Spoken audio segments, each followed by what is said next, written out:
Malam itu di kota Mojokerto tampak berbeda. Angin berhembus berat, membawa aroma tanah basah dan harum dupa tua. Lampu jalan berkelap-kelip, seakan menahan cahaya dari gelap yang menelan sudut-sudut kota. Di sebuah gang sempit yang jarang dilalui orang, terdengar suara langkah mantap seorang pria tua.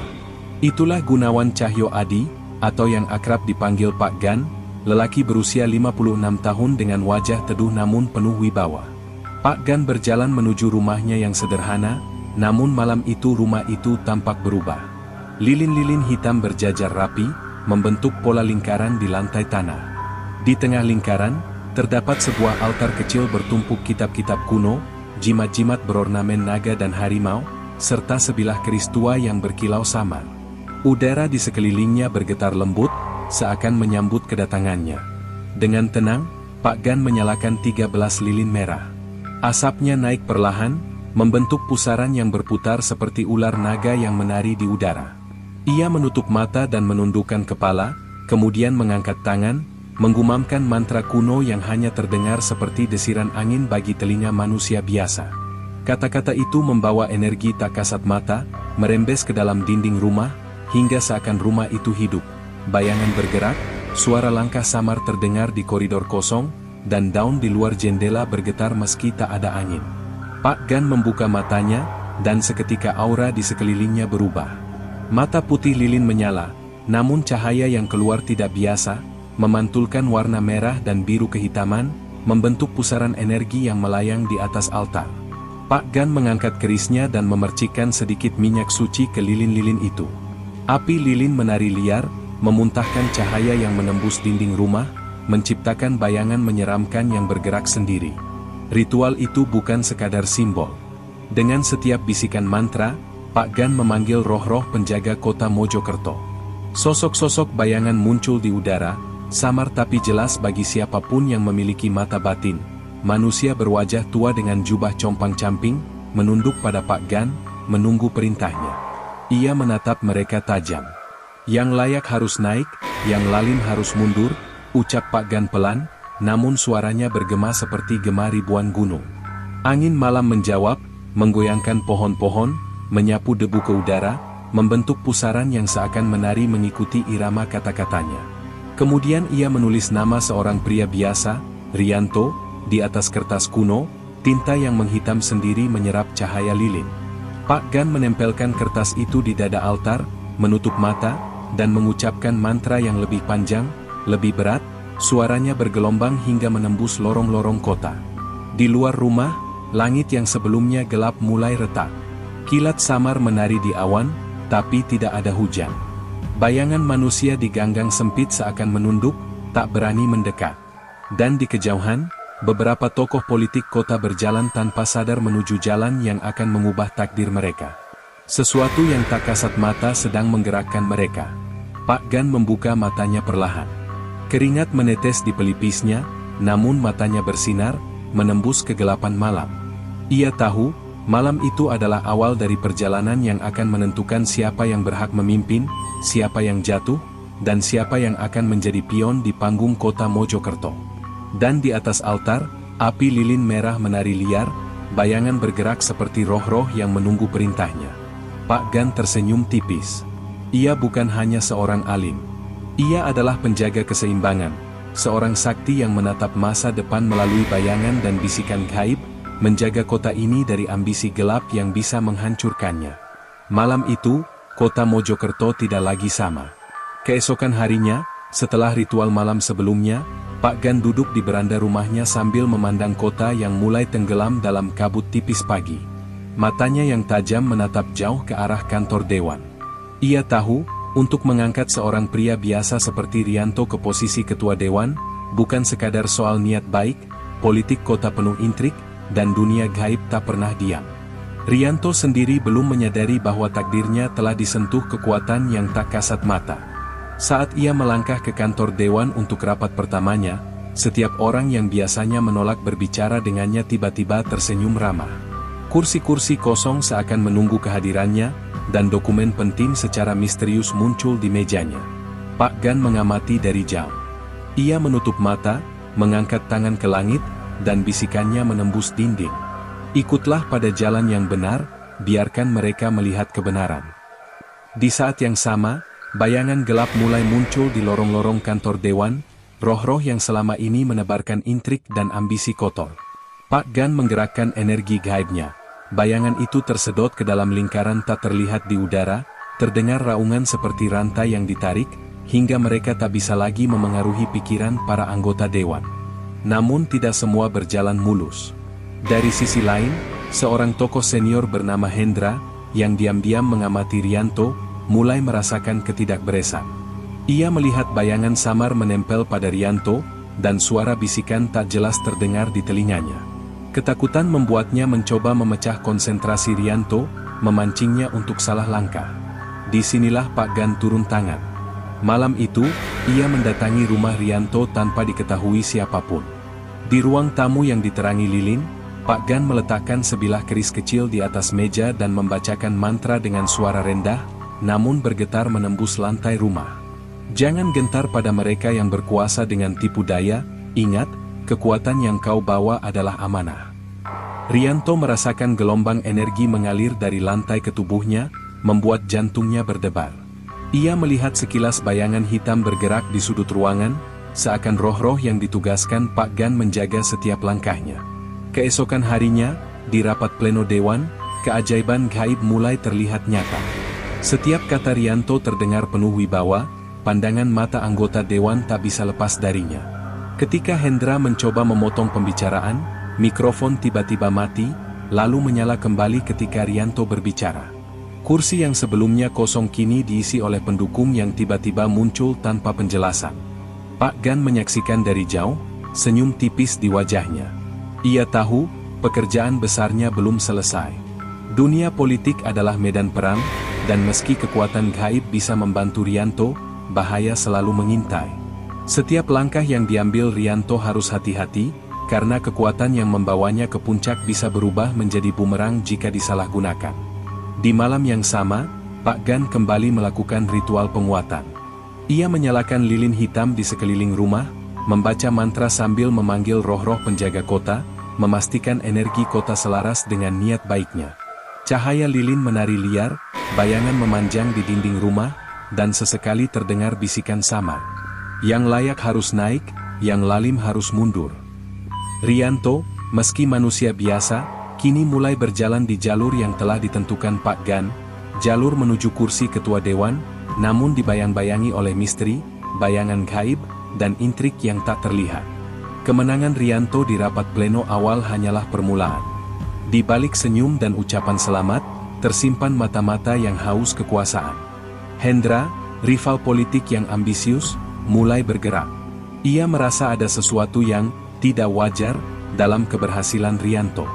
Malam itu, Hendra duduk di rumahnya yang gelap, menyalakan dupa hitam dan menulis mantra terselubung di atas kertas kuno. Ia telah mempelajari sebagian ilmu gaib yang dulu hanya dikuasai para wali kota terdahulu, namun pemahaman Hendra dangkal, penuh keserakahan. Di luar kota, Pak Gan merasakan gelombang energi jahat yang muncul. Sebuah bayangan hitam mengalir melalui ganggang Mojokerto, merasuki para pejabat yang lemah hati. Ia menutup mata, tangan terangkat, dan membaca mantra penghalang. Angin malam berputar kencang, debu dan daun beterbangan, menciptakan pusaran energi yang terlihat oleh mata batin Pak Gan. Bayangan hitam itu berhenti seketika, tapi Pak Gan tahu ini baru permulaan. Keesokan harinya, Rianto mulai merasakan tekanan. Setiap langkahnya di gedung dewan seakan diikuti bayangan gelap. Kursi kosong yang dulu mendukungnya kini digantikan oleh pejabat yang meremehkan, dan dokumen penting tiba-tiba hilang. Rianto mulai takut, meski ia belum sepenuhnya memahami ada kekuatan gaib yang bekerja di sekelilingnya. Malam itu, Pak Gan memutuskan untuk melakukan ritual penguatan kedua, lebih berat dan dramatis dari sebelumnya. Ia mempersiapkan lingkaran mantra di halaman belakang rumahnya, menyalakan 21 lilin hitam yang membentuk pola bintang dan lingkaran konsentris. Setiap lilin menyala sendiri, api menari liar, membentuk bayangan menyeramkan di tanah. Pak Gan mengangkat keris tua ke udara, cahaya dari lilin memantul di bilahnya, menciptakan kilatan merah dan biru kehitaman. Ia membaca mantra panjang, memanggil roh-roh penjaga kota, dan menyatukan energi bumi, angin, air, dan api di sekeliling lingkaran.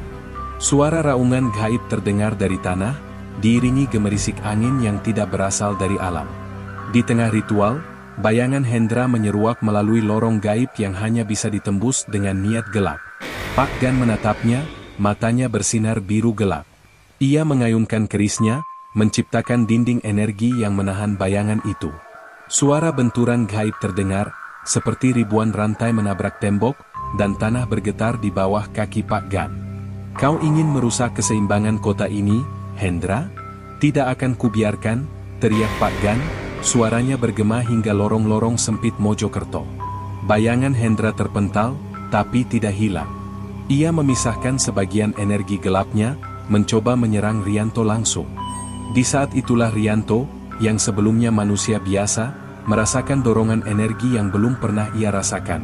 Tubuhnya menjadi ringan, pandangannya tajam, dan ia bisa melihat bayangan-bayangan gelap yang mencoba memanipulasinya. Pak Gan, meski jauh, mengalirkan energi pelindung melalui tali gaib yang hanya mereka berdua rasakan. Konflik malam itu berubah menjadi duel gaib, bayangan gelap menabrak dinding energi Pak Gan, lilin-lilin berkedip liar, suara jeritan tak kasat mata terdengar di seluruh gang kota. Pak Gan menahan napas, konsentrasinya penuh, karena setiap gangguan sekecil apapun bisa membuat Rianto terjerumus ke dalam pengaruh Hendra. Saat ritual mencapai puncak, Pak Gan menyatukan seluruh energi kota ke lingkaran di halaman rumahnya. Ia mengucapkan mantra terakhir, menciptakan ledakan cahaya yang menyebar, menembus lorong-lorong kota, dan memaksa bayangan Hendra mundur ke tempat asalnya. Rianto merasakan energi itu menempel di tubuhnya, memberi kekuatan sekaligus peringatan, kekuatan besar selalu dibarengi tanggung jawab besar. Keesokan harinya, Rianto kembali ke gedung dewan dengan rasa percaya diri yang berbeda. Ia mulai menyadari ada kekuatan yang membimbingnya, namun Pak Gan menegaskan melalui pesan gaib. Jangan biarkan kekuasaan menguasai hatimu. Jalanmu panjang, dan musuhmu tak hanya manusia. Mojokerto kini menjadi medan perang yang tidak terlihat.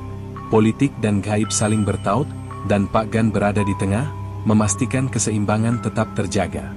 Beberapa hari setelah ritual malam terakhir, Rianto mulai merasakan dampak nyata dari kekuatan Pak Gan. Anggota dewan yang sebelumnya menolak mendukungnya kini terlihat ragu-ragu dan bingung, seperti kehilangan kendali atas niat mereka sendiri. Namun, ancaman tidak hilang, sebaliknya, ia semakin nyata. Hendra diam-diam mengumpulkan pengikutnya. Mereka datang ke ganggang Mojokerto pada malam hari, membawa dupa hitam, mantra gelap, dan jimat-jimat yang mengerikan. Tujuannya jelas, menembus pengaruh Pak Gan dan mematahkan energi yang melindungi Rianto. Di sisi lain, Pak Gan merasakan adanya getaran yang asing. Ia menutup mata, tangan terangkat, dan menelusuri energi kota. Gelombang energi jahat terasa seperti ular hitam yang melingkari Rianto, berusaha merasuki pikirannya. Pak Gan menggumamkan mantra penghalang, menciptakan cincin cahaya di udara yang hanya bisa dilihat oleh mata batin. Cahaya itu berputar cepat, memotong bayangan gelap menjadi serpihan yang berhamburan. Namun Hendra bukan lawan biasa. Ia mulai mengirimkan bayangan gaib langsung ke Rianto. Malam itu, Rianto pulang ke rumah dengan rasa cemas. Ia melihat bayangan hitam menempel di dinding, bergerak mengikuti setiap langkahnya. Tangannya gemetar, dan seketika terdengar bisikan. Kau tak pantas, kekuasaan bukan untukmu. Rianto hampir pingsan, tapi seketika energi hangat menyelimuti tubuhnya. Pak Gan, meski berada jauh, mengirimkan energi pelindung melalui ikatan gaib yang hanya mereka rasakan. Bayangan itu tersentak dan menghilang sementara. Menyadari Hendra semakin berani, Pak Gan memutuskan melakukan ritual penguatan darurat. Ia menyiapkan lingkaran mantra di halaman belakang rumah, menyalakan 27 lilin hitam yang membentuk pola segi 8 dan lingkaran konsentris. Asap lilin berputar membentuk pusaran, dan cahaya merah kebiruan menembus langit malam. Pak Gan memanggil roh-roh penjaga kota dengan suara yang bergetar, membentuk gelombang energi yang menembus seluruh gang dan lorong. Bayangan gelap yang sebelumnya mencoba menyerang Rianto langsung terpukul mundur. Namun, Hendra tidak menyerah. Ia muncul di ujung gang dengan aura gelap yang menakutkan, jimat-jimatnya bersinar merah menyala, dan bisikan gaibnya mengguncang pikiran manusia biasa. "Kau pikir bisa menahan kuasa gelapku, Pak Gan?" teriak Hendra, suaranya bergema hingga menembus malam. Pak Gan mengangkat keris tua, cahayanya menyala di kegelapan, dan berkata, "Bukan kuasa yang menentukan kebenaran, Hendra, tapi niat dan hati yang lurus." Duel gaib pun dimulai. Bayangan hitam dan cahaya merah biru bertabrakan di gang sempit Mojokerto. Suara raungan gaib memenuhi kota, daun dan debu beterbangan, dan lilin-lilin di rumah Pak Gan menari liar, menciptakan bayangan menakutkan di dinding. Rianto berdiri di rumahnya, menyaksikan fenomena yang tak mungkin dijelaskan. Ia mulai merasakan kekuatan yang mengalir di tubuhnya, kekuatan untuk tetap teguh, untuk bertahan dari bayangan gelap. Malam itu, ia belajar satu pelajaran. Kursi ketua dewan bukan hanya soal politik, tapi medan energi gaib yang harus dilalui dengan hati yang bersih. Pak Gan berhasil memukul mundur Hendra untuk sementara. Tapi ia tahu, duel ini belum selesai. Musuhnya semakin berani, dan bayangan gelap selalu mencari celah. Di penghujung malam, Pak Gan duduk di tengah lingkaran lilin, napasnya tenang namun matanya bersinar penuh kewaspadaan. Ia memandang kota Mojokerto, ini baru permulaan, kekuatan gaib bukan untuk ditaklukkan, tapi untuk dijaga. Setelah kekalahan malam sebelumnya, Hendra tidak lagi hanya mengandalkan tipu daya politik. Ia menyadari bahwa untuk mengalahkan Pak Gan, ia harus menantang dunia gaib secara langsung. Malam itu, Hendra menutup rumahnya rapat-rapat, menyalakan dupa hitam yang kuat baunya, dan menyiapkan ritual di halaman belakang. Ia menggambar simbol-simbol gelap di tanah, menggunakan darah ayam hitam sebagai media pengikat roh jahat, dan menyalakan 7 lilin merah tua di sekelilingnya. Sementara itu, Pak Gan merasakan gelombang energi yang tak biasa. Getaran malam itu berbeda, lebih pekat, lebih agresif. Ia menutup mata, menelusuri aliran energi kota, dan melihat bayangan gelap yang bergerak liar, mencoba menerobos perlindungan Rianto. Pak Gan tahu, Hendra tidak akan menyerah tanpa membuat langkah drastis.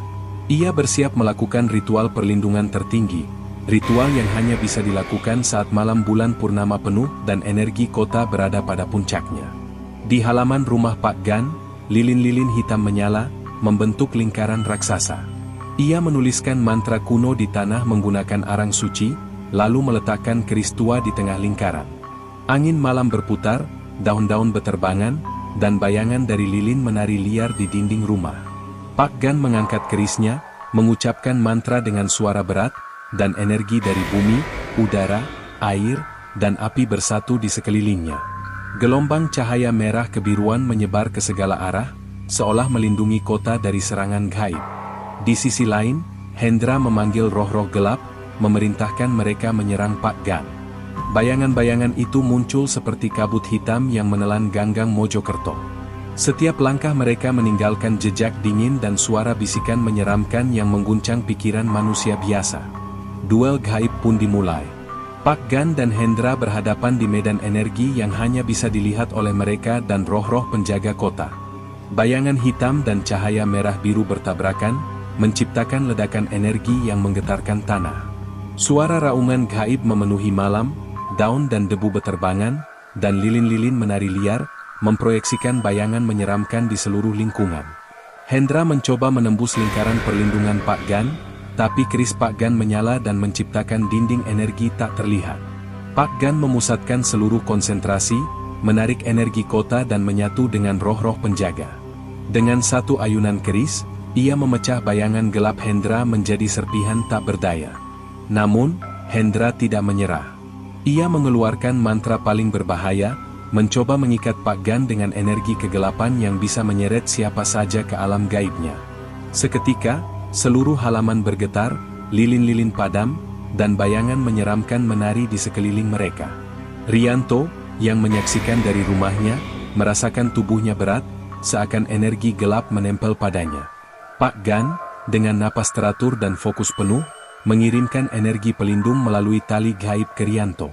Cahaya merah biru muncul dari lingkaran, membentuk perisai yang menahan gelombang kegelapan. Ia menatap Hendra dan berteriak, "Ini bukan sekadar kekuasaan manusia. Kau mainkan dunia gaib untuk keserakahanmu sendiri." Aku akan menghentikanmu, demi keseimbangan kota ini. Dengan kekuatan penuh, Pak Gan memusatkan energi di kerisnya, lalu menebas udara. Sebuah ledakan cahaya memancar, menghancurkan ritual Hendra dan memaksa bayangan gelap mundur ke tempat asalnya.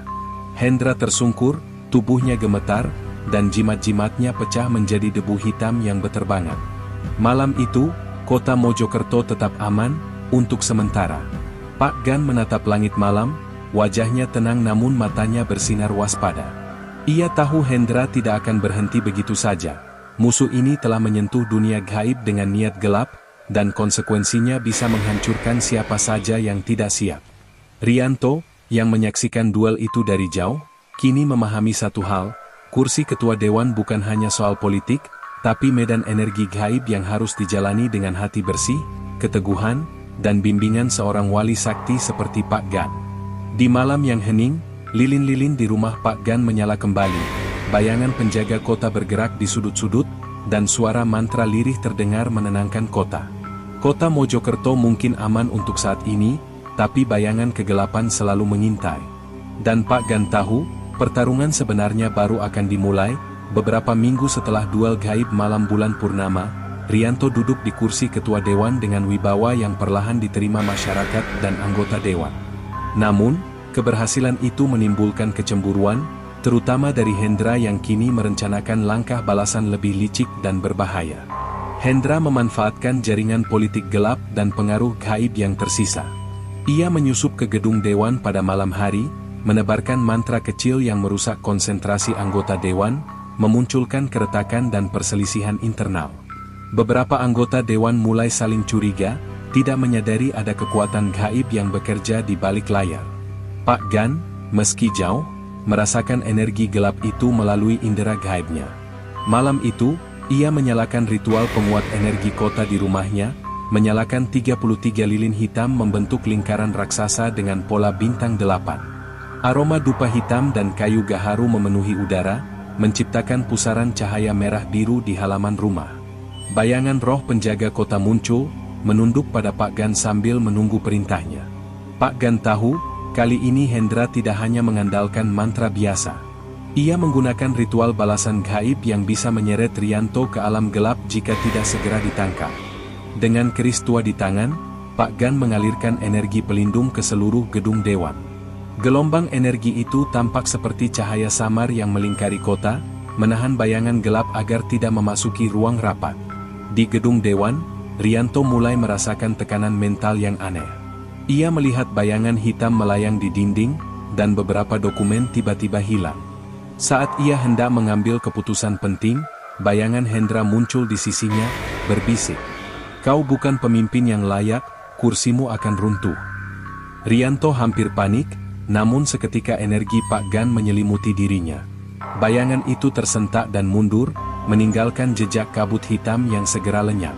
Rianto menyadari, ada kekuatan tak terlihat yang membimbingnya, dan ia harus tetap tegas agar tidak jatuh ke dalam jebakan Hendra. Pak Gan kemudian melakukan langkah dramatis. Ia membuka portal energi di halaman rumahnya, menghubungkan energi kota dengan roh-roh penjaga. Dengan satu gerakan keris, cahaya merah biru menjalar ke gedung dewan, menciptakan medan pelindung tak terlihat. Anggota dewan yang sebelumnya dirasuki keraguan kini merasa tenang, dan konsentrasi mereka kembali pulih. Namun, Hendra tidak menyerah. Ia melakukan ritual balasan yang lebih besar di puncak malam, memanggil bayangan kegelapan lebih kuat dari sebelumnya. Aura gedung dewan bergetar, lilin di ruang rapat berkedip sendiri, dan beberapa anggota dewan merasakan tekanan yang membuat kepala mereka pusing. Pak Gan tahu, ini adalah ujian terbesar. Ia memusatkan seluruh energi kota melalui kerisnya, menciptakan gelombang cahaya pelindung yang menghentikan gelombang kegelapan Hendra. Duel gaib kembali terjadi, kali ini lebih dramatis. Bayangan hitam menabrak medan cahaya, terdengar raungan gaib, dan angin malam menghempas pepohonan di sekitar. Akhirnya, Hendra terpaksa mundur, meski tidak sepenuhnya kalah. Ia meninggalkan ancaman tersembunyi, mantra gelap yang masih menempel pada beberapa pejabat, dan niat licik untuk menyerang lagi di waktu yang tepat. Pak Gan menarik napas dalam, matanya tetap bersinar tajam, dan berkata, "Kau boleh kembali, Hendra, Tapi jangan lupa, kota Mojokerto bukan milikmu. Aku akan selalu menjaga keseimbangan. Rianto, menyaksikan dari gedung dewan, kini mulai memahami tanggung jawab besar yang melekat padanya. Jabatan ketua dewan bukan sekadar posisi politik, tetapi medan energi gaib yang membutuhkan hati bersih, keberanian, dan bimbingan seorang wali sakti seperti Pak Gan. Malam itu, lilin-lilin di rumah Pak Gan tetap menyala, bayangan roh penjaga kota bergerak pelan di sudut-sudut, dan kota Mojokerto kembali berada dalam keseimbangan, sementara ancaman gelap dari Hendra masih mengintai, menunggu kesempatan berikutnya. Kota Mojokerto kembali tenang. Gedung-gedung dewan berdiri megah, jalanan ramai seperti biasa, dan warga menjalani hidup sehari-hari tanpa menyadari pertempuran gaib yang baru saja berlangsung di balik tirai realitas. Namun, di lorong-lorong sempit, di ganggang yang jarang dilewati orang, dan di sudut-sudut gelap kota, bayangan samar tetap bergerak, saksi bisu dari kekuatan yang melindungi kota ini. Pak Gan duduk di beranda rumahnya, lilin-lilin hitam dan merah menyala di sekelilingnya, menebarkan cahaya hangat yang menenangkan. Ia memegang keris tua di tangan, mengusap bilahnya pelan, sambil menulis catatan di buku hitamnya. Setiap halaman dipenuhi mantra, simbol, dan catatan tentang energi kota, roh-roh penjaga, dan keseimbangan yang harus dijaga. Rianto, kini ketua dewan, datang mengunjungi Pak Gan di malam yang sunyi. Ia membawa secangkir teh hangat dan duduk di sampingnya. Mata Rianto menatap Pak Gan dengan penuh rasa hormat dan kagum. Pak Gan, aku tidak tahu bagaimana harus berterima kasih. Tanpa bimbinganmu, aku pasti. Rianto terhenti, kata-katanya tidak cukup untuk mengungkapkan pengalaman yang ia rasakan. Pak Gan tersenyum tipis. Matanya yang teduh menatap langit malam, di mana bulan purnama bersinar terang, cahaya putihnya memantul di permukaan tanah yang basah karena hujan sore. Rianto, kekuatan bukan untuk dimiliki. Kekuasaan bukan untuk dikejar dengan ambisi semata. Yang kita lakukan hanyalah menjaga keseimbangan. Kota ini selalu penuh intrik dan gelap, tapi selama niat kita lurus, kegelapan itu tidak akan menang. Malam itu, bayangan-bayangan halus terlihat bergerak di sekitar rumah Pak Gan. Beberapa menyapa dengan anggukan samar, roh-roh penjaga yang telah ia panggil selama puluhan tahun. Mereka melayang di udara, memberikan energi perlindungan yang tak terlihat bagi kota dan bagi Rianto. Pak Gan menutup buku hitamnya, menatap Rianto dengan serius. Ingat, jabatanmu hanyalah amanah. Setiap keputusan, setiap langkah yang kau ambil, akan memengaruhi energi kota. Jangan pernah lupa bahwa kekuatan gaib selalu mengawasi. Dan jangan pernah biarkan Hendra atau siapapun yang haus kuasa menguasai energi ini. Rianto mengangguk. Ia merasakan ketenangan yang aneh. Seolah ada energi lembut yang mengalir di sekelilingnya, menenangkan hati, meneguhkan tekad. Ia tahu, menjadi ketua dewan bukan sekadar politik atau kekuasaan, tetapi juga tanggung jawab yang menyentuh dunia gaib. Malam terus berjalan. Pak Gan menyalakan kembali lilin-lilin di halaman rumahnya, menatap jauh ke arah kota yang gemerlap. Ia merasakan setiap energi yang bergerak di jalanan, di gedung dewan, di ganggang kecil, segala intrik manusia dan bayangan gaib yang tersembunyi. Dengan satu tarikan napas panjang, ia menegaskan dalam hatinya. Kota ini aman, untuk sekarang. Namun keseimbangan adalah tarian abadi antara terang dan gelap. Aku harus tetap berjaga. Di kejauhan, bayangan Hendra masih mengintai, tapi untuk sementara, ia terseok dan tidak bisa menembus energi Pak Gan. Kota Mojokerto aman, tetapi legenda Pak Gan, wali sakti yang menjaga keseimbangan antara dunia manusia dan gaib, tetap hidup. Anak-anak yang berjalan pulang di gang sempit, para pedagang di pasar, bahkan para pejabat dewan yang tak menyadari, semua berada di bawah perlindungan tak kasat mata. Dan di setiap malam purnama, di antara lilin-lilin dan bayangan yang menari di rumah Pak Gan, tersimpan pesan yang sama, kekuatan sejati bukan untuk dimiliki, tetapi untuk dijaga. Pak Gan menatap bulan penuh, matanya bersinar penuh wibawa, bayangan penjaga kota bergerak di sekelilingnya, dan angin malam membawa bisikan sama. Kota Mojokerto akan tetap aman, selama hati manusia tetap lurus, dan bayangan tetap dijaga. Malam itu sunyi, namun bukan sunyi biasa.